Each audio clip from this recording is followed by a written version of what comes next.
First of all, why don't you tell us what a recitative is and why it's important to you?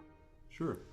So, in most sung works of music, choral, solo, cantatas, operas, there are three kinds of music that you will likely hear. One is choral music.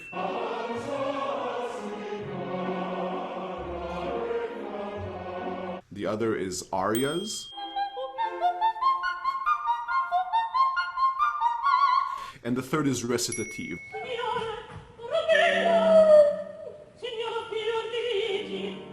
And each has a function in the drama of a piece. Choruses tend to comment on action. Arias tend to comment on action. There's not a lot of text in arias. It's basically the character reflecting on what he or she feels or thinks or what has just happened, something like that. Where the drama moves along is in recitative, which is essentially sung speech. That is its function. And there's a lot of information.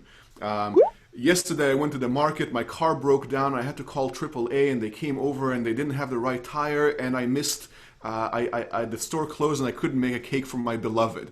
That's the recit, and then comes the aria where I say, I'm so sad that I couldn't make a cake for my beloved.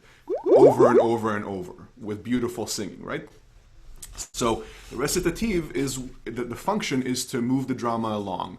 And it is designed like speech. It has, the text is written with pitches, with notes that tell you where to sing the note, but the rhythms attempt to simulate speech.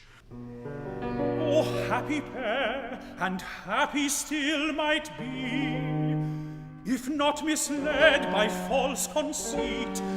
And in general, where it relates to me is the tradition of having recitative be accompanied by a group of players called the continuo, the basso continuo, which means continuous bass. They're the people who always play. More often than not, the continuo team is made up of one or more cellos, a double bass that will double the cellos an octave beneath. Those are the sustaining instruments, and then there are chordal instruments like a harpsichord, a lute, sometimes an organ, which can sustain, but its job is to provide harmony. I learn from the instincts of the musicians around me, because instincts really are what playing continuo is about. You both sort of control what happens above you, but you also need to react to what happens above you. And never more than in a recitative, where you really have to know what the singer is going to do, and they often change what you've rehearsed, because they're delivering text in the moment, and they may choose to go a different direction. And so you're constantly, it's one of the highest forms of chamber music playing, and it's extremely thrilling, also extremely nerve-wracking. So let me ask you, what kind of choices do you have to make? You've got a singer, and how much impact do you have on the tempo of this story and the drama of this story? Baroque music, or Baroque composers, are notorious for giving very little, if any, information about what they expected the music to sound like. So playing a Bach recitative, you really have to decide where you're going to base your choices on. And I think that the most sound decision to make is to base it on how the text is being delivered. Even if you don't understand German, you need to know what the word looks like and figure out how it sounds to know where in the word you're going to put a note. If the word is put, the way I just said it, the note goes under the P.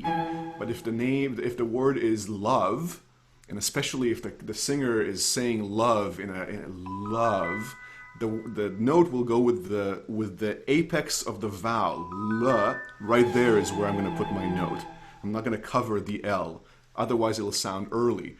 And I need to know that in order to decide how to play my note. There are choices being made all the time by the accompanying musicians about how to play their notes, even though they're very simple, just one note. I've had some very nerve-wracking moments on stage trying to catch a singer in the right place.